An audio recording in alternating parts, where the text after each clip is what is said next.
Hi guys, I greet all of you in the name of Jesus. I'd like to say a special thank you to the men and women who have been supporting me privately, sending me text message, and who are on my WhatsApp support group chat, and the critiques that I received.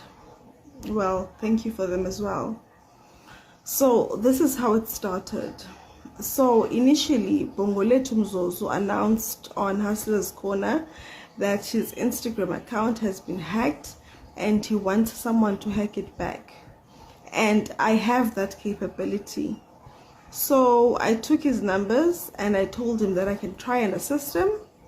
Okay, he gave me his login details. I tried, I reset his password. I tried, it didn't work because he was logged into an unfamiliar device. That's what the software detected. Okay, fine. So he wanted me to design an online store, an e-commerce website for him.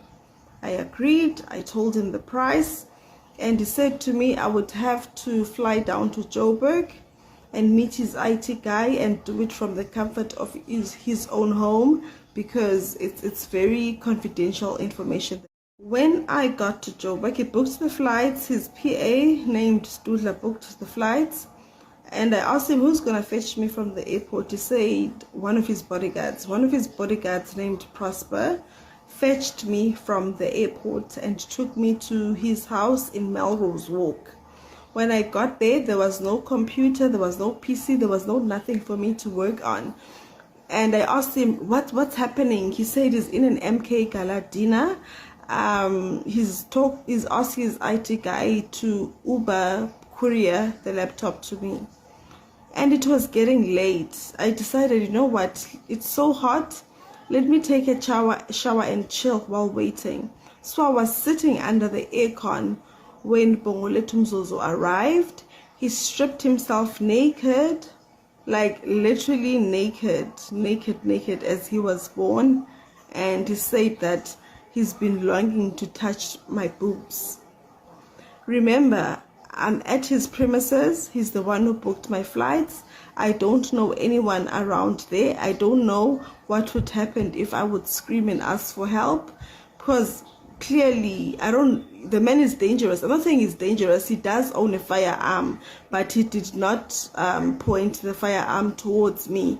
He put it in his drawer. Okay, so I allowed him to do as he pleases with me, simply because I'm at his mercy, at his house. Even if I scream, no one will come to my rescue. So under duress, I agreed to everything that he wanted to do with me, which was not the website that he requested. And I at least asked him to use a condom, and he refused. All he did was to take out a 500 milligram of Johnson & Johnson baby oil and lotioned his penis and told me that it serves as body oil. So now I'm shocked when he says that he's being chased by his political enemies. Did his political enemies ask him to have unconsensual interactions with women? No. I've been hiding my face because I've got a reputation to maintain.